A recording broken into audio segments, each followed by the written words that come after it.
El viento de otoño traía consigo el olor a tierra húmeda y hojas secas sobre las avenidas de Guadalajara.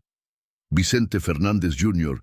conducía lentamente su camioneta negra con el rostro cansado y los pensamientos dispersos. Había pasado días de entrevistas, compromisos familiares, recuerdos de su padre que lo perseguían como un eco eterno. Aquella tarde, su manager le había llamado con una petición inusual. Vicente, sé que suena extraño, pero hay un niño en el hospital civil. Su madre está grave, y el niño, pues, no deja de cantar tus canciones. Cree que si lo escucha, su madre va a despertar.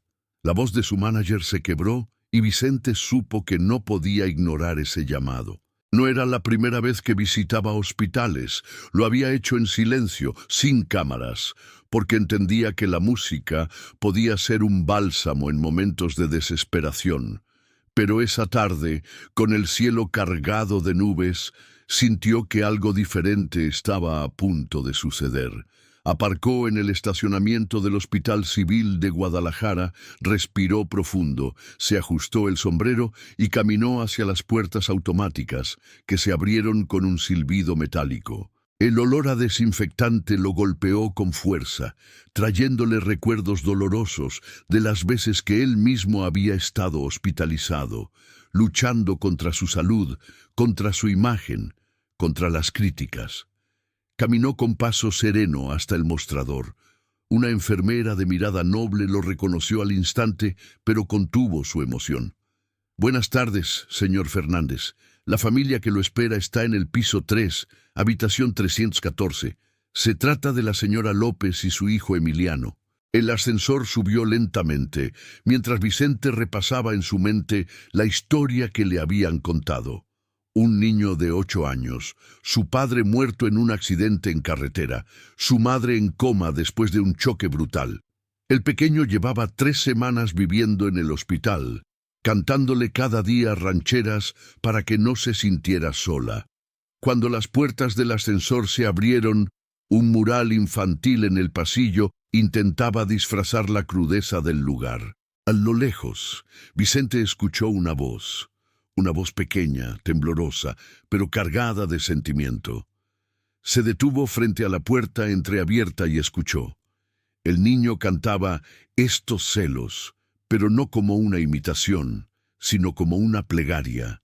Su voz quebrada se aferraba a cada palabra como si fueran un puente hacia su madre, que yacía inmóvil entre tubos y máquinas.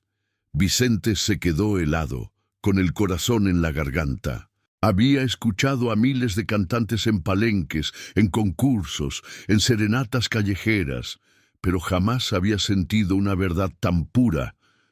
Golpeó suavemente el marco de la puerta. Emiliano levantó la mirada, con los ojos enrojecidos y las manos aferradas a la de su madre.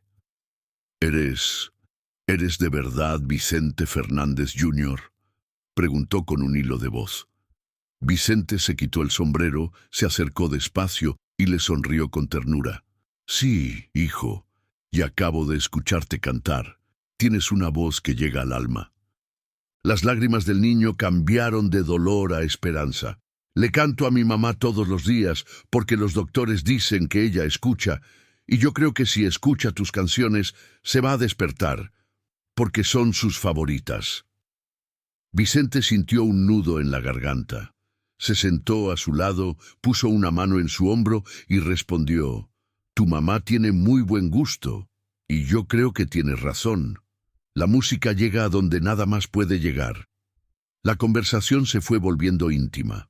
Emiliano le contó cómo su madre trabajaba en 2 empleos para mantenerlo, cómo en las noches cocinaba mientras cantaban juntos «Volver, volver», cómo él recordaba que ella siempre decía que las canciones de los Fernández eran parte de su vida. Vicente lo escuchó con los ojos brillantes, pensando en su propio padre, en lo que significaba para él haber crecido bajo ese legado. «¿Me dejas cantar contigo para mi mamá?», preguntó el niño. Vicente sonrió.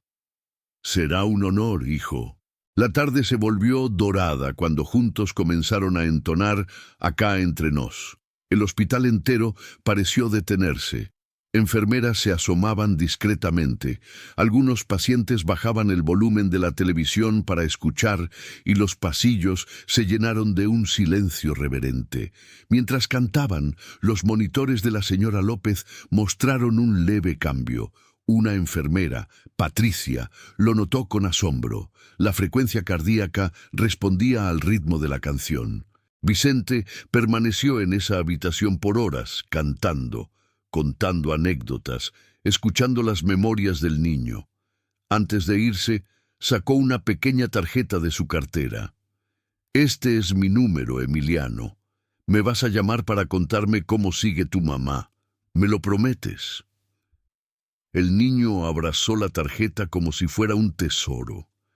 Esa noche, de regreso en su casa, Vicente no pudo dormir. Se preguntaba qué misterio tenía la vida para ponerlo en ese lugar, con ese niño, justo en ese momento. Pensó en hacer una donación anónima para ayudar a la familia, pero sabía que lo más importante no era el dinero, sino la esperanza. Al día siguiente, recibió la llamada que lo hizo sonreír. Emiliano le contó entre sollozos emocionados que su madre había apretado su mano mientras él le cantaba Mujeres Divinas. Los doctores, incrédulos, hablaban de señales de despertar. Vicente volvió al hospital esa misma tarde, pero no fue solo. Llevó consigo a 2 músicos de confianza, un guitarrista y un violinista. Entraron en la habitación discretamente y el lugar se transformó en un palenque improvisado. El niño cantaba como si hubiera nacido para eso, y su madre, aún inconsciente, parecía respirar más profundo con cada verso.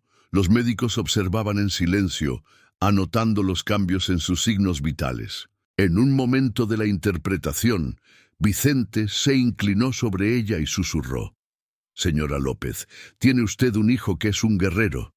Ya es hora de que regrese con él. Él la necesita». Los días siguientes fueron un torbellino de emociones. Cada visita de Vicente traía más esperanza. Cada canción, cada verso inventado entre lágrimas, parecía acercar más a la señora López al despertar. Y entonces, una mañana, ocurrió lo que todos habían esperado. Abrió los ojos, débiles, confusos, pero llenos de amor al reconocer a su hijo. El reencuentro fue un mar de lágrimas. Emiliano le repetía: «¿Ves, mamá? Te canté todos los días». Y Vicente vino. «Y tú despertaste porque sabías que yo no iba a rendirme». Ella lo abrazó como pudo entre cables y sondas, y con voz débil murmuró: «Te escuchaba, hijo. Siempre te escuché». Vicente fue testigo de ese milagro humano. No había aplausos, no había reflectores, pero sintió que aquel momento tenía más valor que cualquier escenario. Desde ese día se convirtió en parte de la vida de Emiliano y su madre. Los acompañó en la recuperación, organizó una pequeña presentación en un centro cultural para que el niño cantara frente a un público y hasta le regaló una guitarra con una dedicatoria para que nunca olvides que tu voz tiene poder de sanar. Meses después, en un palenque en Guadalajara, Vicente invitó a Emiliano al escenario. El público no sabía la historia, pero cuando el niño comenzó a cantar «Volver, volver», acompañado por el mariachi, la emoción recorrió a todos. La gente lloraba, aplaudía de pie, sin entender del todo lo que ese momento significaba, pero sintiéndolo profundamente. Ese día, Vicente se inclinó hacia el micrófono y dijo: «Hace un tiempo, conocí a un niño que me recordó por qué existe la música. No es para la fama, no es para el dinero, es para tocar el alma, para recordarnos que todos merecemos una segunda oportunidad». La ovación fue ensordecedora. Emiliano lloraba abrazado a su madre entre el público, y Vicente, con la voz quebrada, cerró el concierto diciendo: «Don Chente estaría orgulloso». Desde entonces, el niño se convirtió en un símbolo de esperanza en su comunidad. Vicente ayudó a fundar un pequeño programa en hospitales de Jalisco, donde mariachis visitaban a pacientes para llevar música a quienes más la necesitaban. Y cada vez que alguien le preguntaba por qué lo hacía, Vicente respondía con sencillez: porque yo fui testigo de cómo una canción puede salvar una vida. La historia de Emiliano y su madre se volvió una crónica emocional que corría de boca en boca. Una historia real de México, una emocionante historia de vida, una prueba de que, aunque la oscuridad parezca eterna, siempre hay una voz, un verso, una melodía que puede devolvernos a la luz. Y así, mientras la cámara invisible de la vida seguía grabando, el eco de aquel encuentro improbable quedó marcado para siempre en la memoria de quienes lo vivieron, porque todos merecemos una segunda oportunidad, porque llorar con una historia así es recordar que el amor, la música y la esperanza son las verdaderas medicinas del alma.